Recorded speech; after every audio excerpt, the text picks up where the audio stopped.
Hello everyone, how are you? Welcome our channel Trending Now. Aerial attacks between Israel and Iran continued overnight into Monday, marking a fourth day of strikes following Israel's Friday attack. That surprise operation hit at the heart of Iran's nuclear program, striking key facilities and killing several nuclear scientists, as well as high-ranking military leaders, according to Israeli officials. The U.S. did not provide any military assistance or have any involvement in Israel's Friday strike, a U.S. official told ABC News. President Donald Trump told ABC News on Sunday, "It's possible we could get involved." Trump says Iran should have signed nuclear deal. Everyone should immediately evacuate Tehran. Posting on his social media platform, President Donald Trump is advising citizens of Tehran, a city with a population of 9.8 million people, to immediately evacuate. "Iran should have signed the deal I told them to sign. What a shame and waste of human life," Trump posted.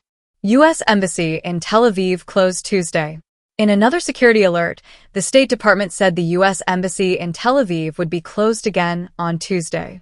In compliance with Israel Home Front Command guidance, the U.S. Embassy in Jerusalem will be closed Tuesday, June 17th. This includes the consular sections in Jerusalem and Tel Aviv, the alert reads. The U.S. Embassy is not in a position at this time to evacuate or directly assist Americans in departing Israel.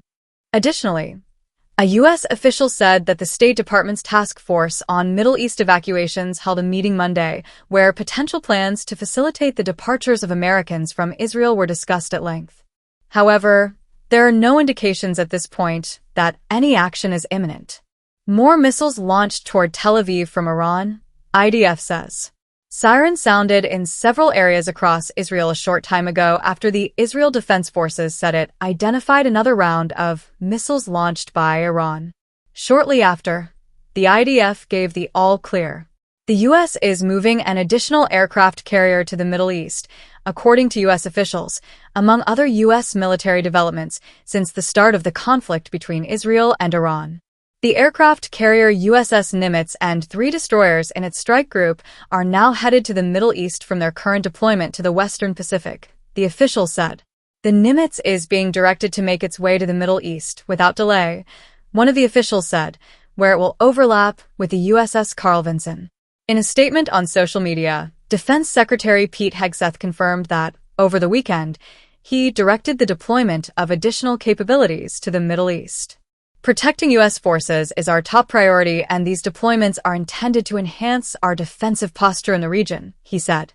It's possible that additional U.S. Navy ships equipped with missile defense systems will be sent to the eastern Mediterranean in the coming days and weeks, according to a U.S. official. The U.S. also moved a large number of Mid-air refueling aircraft to Europe this past weekend as a precautionary move to provide options should the U.S. have to undertake defensive measures, a U.S. official confirmed.